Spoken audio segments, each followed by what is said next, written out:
Let's start the show. All right. I thought we'd been doing this for the last 40 minutes, but no. That's what's so tragic.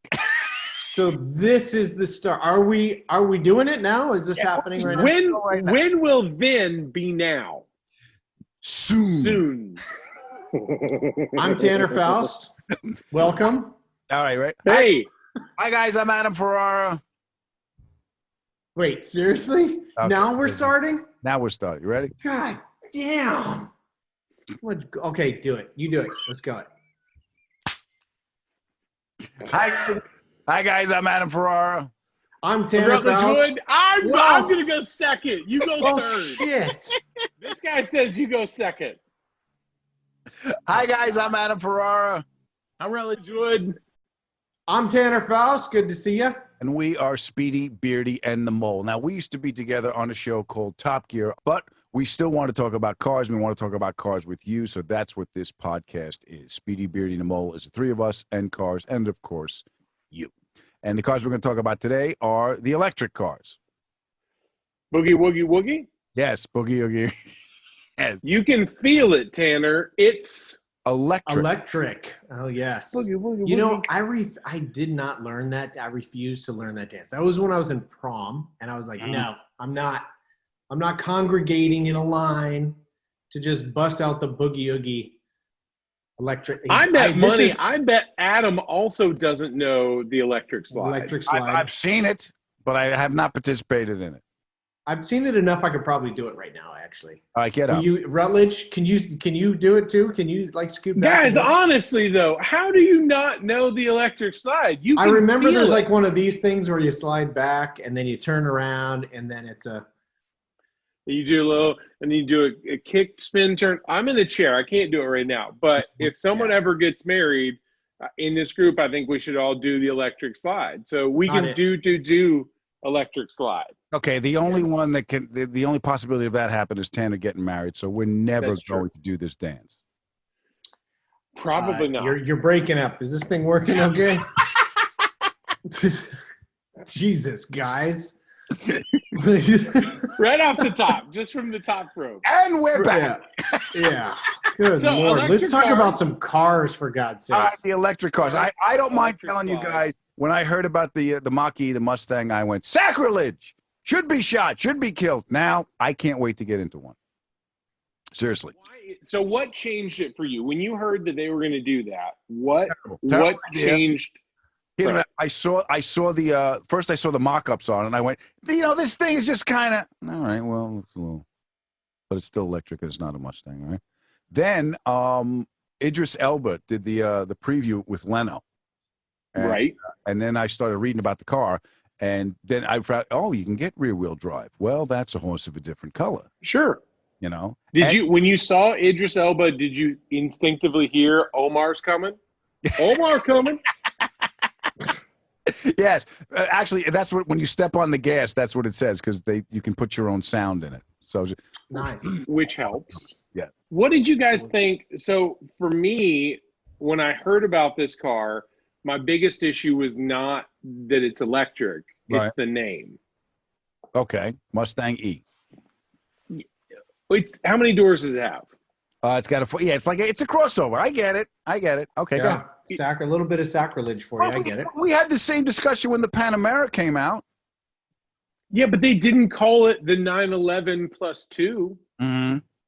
Like at least with the Panamera, despite the fact that it is a Porsche at heart, like it's not called the same thing. So Tanner, somebody used to race that brand. Like, did that seem weird to you that they were going to call an SUV crossover a Mustang? Yeah, that seemed to me like a marketing decision because, of course, it's the biggest, most recognizable part of Ford besides the blue oval. But it's I'm interested to hear that the rear-wheel drive factor got you interested because, I mean, since the 80s, everybody's been preaching front-wheel drive's better in the snow and blah, blah, blah. And then all-wheel drive comes around. So it's interesting that rear-wheel drive, like, it's almost nostalgic that it makes it interesting to you. What else was it? Is it the acceleration of electric? Is it the 0 to 60 in 4 seconds? Right. 4 seconds. With the rear wheel drive, you can go 300 miles. The range is 300 miles. The all-wheel drive is 210, so you can lose in 90 miles because the engine motor's working harder. But to me, the coolest thing about it, y'all, and I assume you guys have both seen, but our buddy Vaughn Gittin Jr., his team built the Mustang. What do they call it? The Mustang Mach-E. 1,400 horsepower. 1,400. Yeah. It's like 6 or 7 motors, electric motors stacked together, and it is bananas. Like it's badass, and I think that's one of those times that for a guy like Vaughn that people know from drifting, and obviously he's been drifting a Mustang for, it seems like his whole career, at least in Formula D, has been in a Mustang. To me, he's the perfect person to make that car relevant and make it work. But also, like, they won't look on the street like his does, and that's kind of the hard part. I mean, like your Passat that you made, your drift Passat, is the coolest Passat I've ever seen. But I can't go to a dealership and buy one, unfortunately. So, right, and there's more stock in my Passat probably than that Mach-E, but it's and you know, and we've had proposals to do cars like that for years.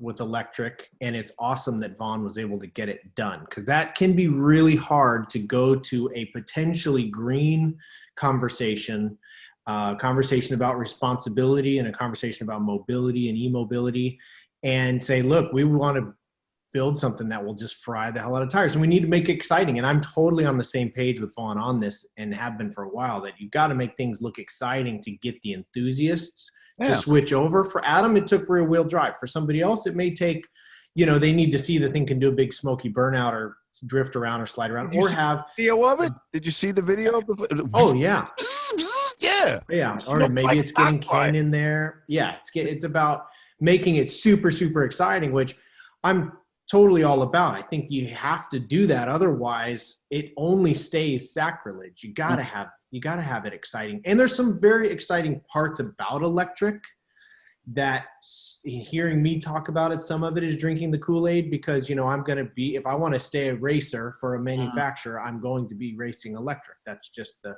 reality of it. If you want to race in a non-manufacturer series that's not, you know, completely paid for just by a manufacturer, you have basically NASCAR or maybe some open cockpit racing, but otherwise it's all electric.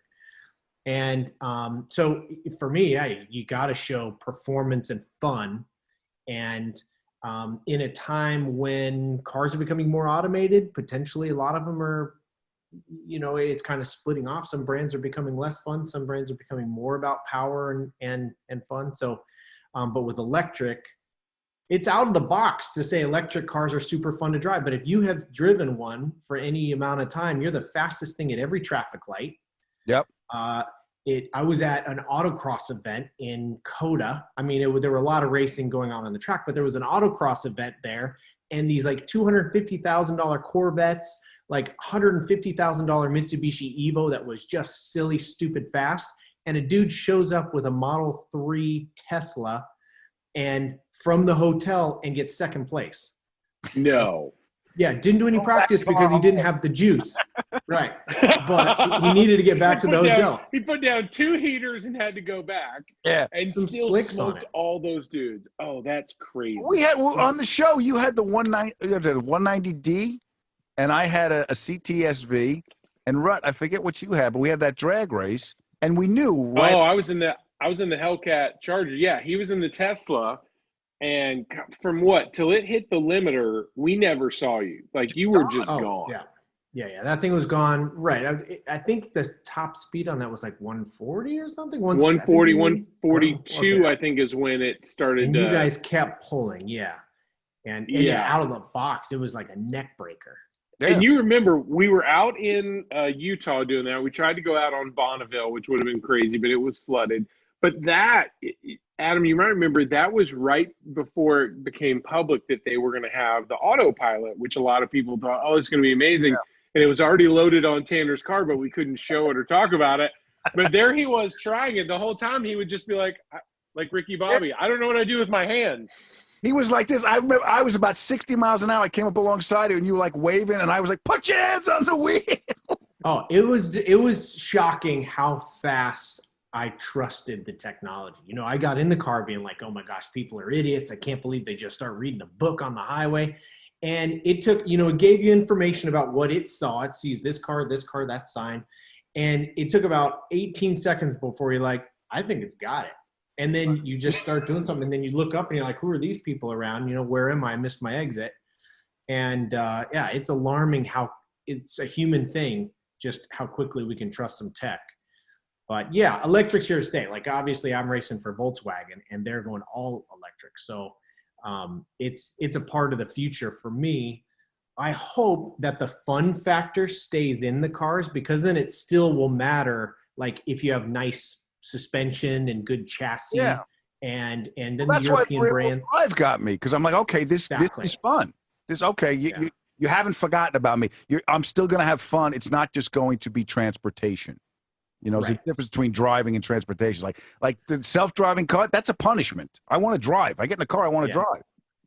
Well, the weird thing, and y'all know too, I know there's a lot of other cool electric cars that are out there that we should talk about, but the notion of it, I mean, Tesla's had so many issues, and there have been way too many people that have been hurt with autopilot and a bunch of other stuff. Part of it's stupidity, and people do dumb stuff, and you shouldn't use it at 140 to start with. But you know, if you really dig into what autonomy looks like in the different levels, we are still truly so far away from like the level 5 totally autonomous cars. But people don't get that, because right now, like autonomous cars have trouble with rain. Like the technology's moving super fast, but these cars don't know what to do if it's raining. That's a real issue. Yeah, I don't know. That's a problem. It rains. Like every driver in California. They don't know what Absolutely. to do. There's water coming from the sky. Get the kids. Get inside. So yeah, it's neat that it can help you park, because you never learned to park, you weirdo. But it's just so far out. What are some of the other electric cars, Adam, that you like? I like that one. Tanner, actually, when I spoke to you before earlier today, you said you're actually driving the Porsche, the Taycan. Taycan. Oh, you gotta get that one Taycan. right. Let's call the whole thing. Yeah, how do we say it? Taycan. Taycan. Yeah, that one's doing a commercial right. Starting the next 3 days doing a commercial. I like the fact that it says Turbo S. I don't think there's a turbo in it. No. I bet it's fast though. Yes. Question. Y'all saw this week that that incredible pop singer Taylor Swift, she dropped a new album. I'm sorry. Taylor who? Tyler? No, it's Tyler. Isn't it pronounced Tyler? It's Tay. Yes. Yeah. I think she got it wrong. Germans, they know stuff. Really? They know stuff. Oh, it's German. That's Taycan means electric or taking your money. But just help me understand, as a Porsche owner, help me understand better the name. I'm just being told. I was calling it Taycan. I was calling it Taycan the whole time. I was right the whole time, actually. You were. I just don't know. I don't know what it means. I don't know where it comes from. I have no idea what it means. Okay. I don't know what it means. It's a big ass car. Okay. Yeah. And going to be drifting around next 3 days. I've seen it on the ice track. I did that whole ZLMC thing in Austria, and there were a bunch of those out sliding around on the ice. Right.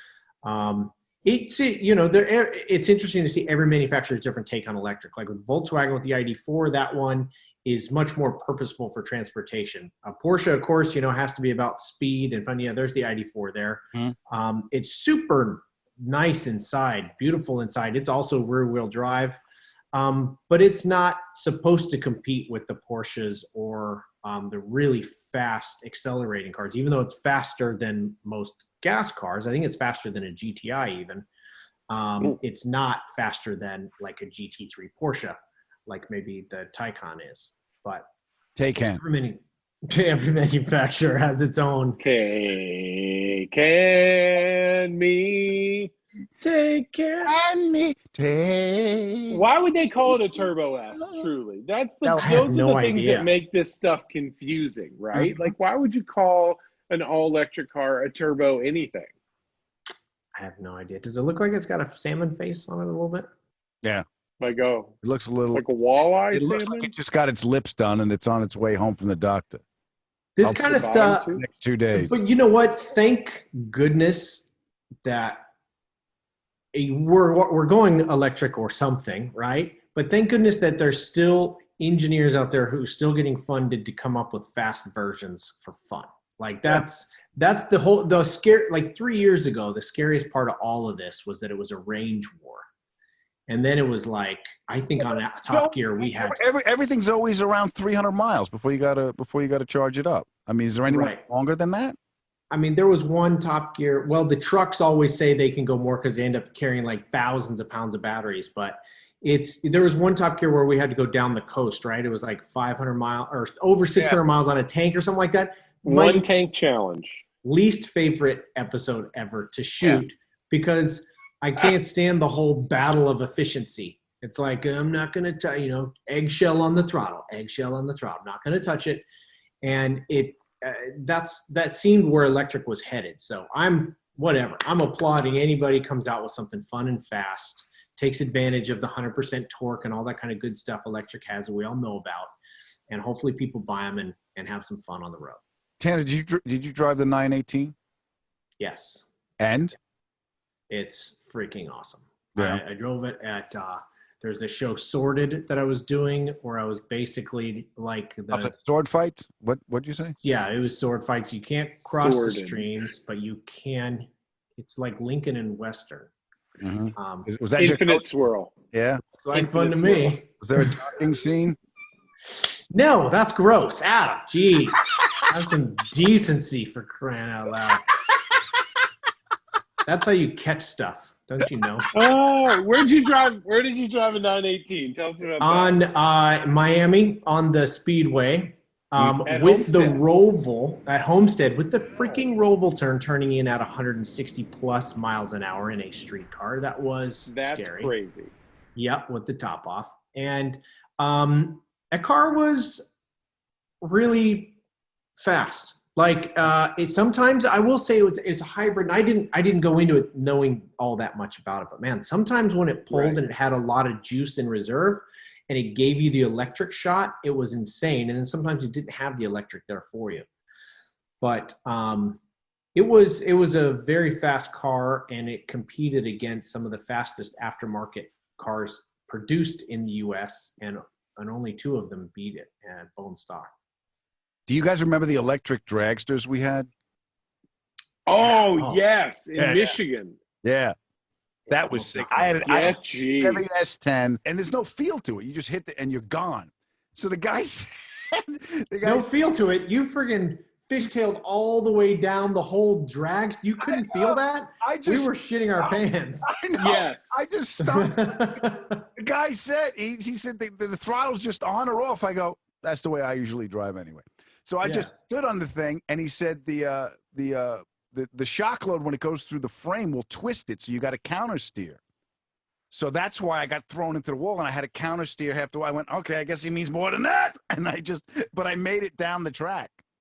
I want to say, in Adam's defense, we had not seen, these were home-built electric dragsters, right? And I think it was either like a local tech school or a high school, college. It was definitely like a program where people are working on these, right? We had, there was one that was like a 944, right? Mm-hmm. Then there was Adam's S10, and then there was one that looked like a mini Top Fuel dragster. That's what I think, I think the truck and the Top Fuel one use the same battery pack, so they'd have to interchange it. But the guy did basically tell Adam, look, you've got to really, you have to stand on it and you've got to hold it. And the problem is, when you first put your foot down like that, and it had slicks and the track was prepped, it's so violent. It's also incredibly difficult to keep your foot down because it feels like the entire thing has left the ground. So in Adam's defense, it was a little bit, at first he would mat it, but then the truck would bounce and he would be like, blip, blip, blip, blip. Oh, yeah. So that's where you and I were like, oh, he's going to die. Get him out. And the throttle was like, the throttle had no spring to it. It was just like this flappy little piece of plastic that was like an on-off switch. And the top fuel dragster had the same thing. And the first time I hit it, they had told me to put your head against the back. And I left a little bit, and the jump and the hitting of the roll cage, I almost knocked myself out, and I ended up getting like a towel and sticking it back there. And I think it did. Oh God, I can't remember the numbers. It was an 8. It was less. It was just under an 8.5. Yeah. At only 120 miles an hour. So the first 8th mile was insane, and then it maxed at 120 and just went me. Just the second half sitting there. Like, I was flexing that body when you hit it because the thing was this long. It was just like, woo, woo, woo. It was impressive.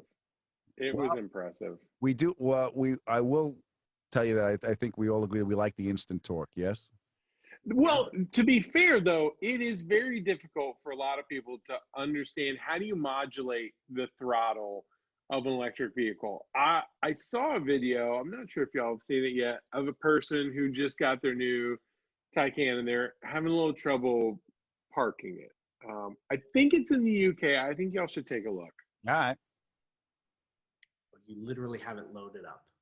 Oh, yeah. No, they're just coming home, right? Oh, yeah, this looks great. I'll just park it here. Is this good? Yeah, let me just... Is it Taycan or Taycan? I don't know, John. Just park the damn thing. I have to pee. Hello, John. Just... Oh, okay. A little less John, on the... John. What? Yeah. Pretty amazing, right? The hell? Yeah. Brand new. I mean, I don't know if it's... This might be its first trip home from the dealer because obviously one of the neighbors was like, "Oh, hello, Floyd. Yes, on video. This is wonderful. Just wunderbar." Oh. Wait, the brake light flashed. I think they had a seizure. Maybe there's a bee in there. They might have just hit launch mode. Yeah, something happened. Impressive torque, though. You could tell by the way it went through that Ford Explorer or whatever it was. There's a... Yeah, that's that's pretty gnarly. I'm just I don't know what to say about that. I'm still in shock. Dude, when it, at least he didn't go through a house. He or she. I got the house down, but it wasn't in an electric car. No. That's true. Hey, I went by there on my road trip. We drove by Eagle Mountain.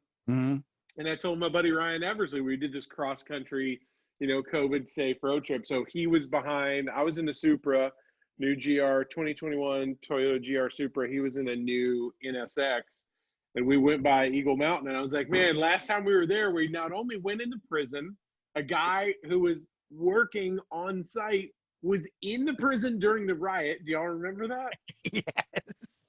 And then Adam pulled a house down. I think that was the last time we were there. Yeah, that was the last time we were there. Hopefully electric cars are here to stay, and so are we. This is Speedy Beardy and the Mole. This was our first episode. We're glad you guys could join us, and hopefully we'll be making more for you. I'm Adam Ferrara. That's you, number 2, right there. No, you're... I'm Rutledge. Yeah. That's Rutledge Wood. I'm Tanner Faust. And we'll see you guys next time.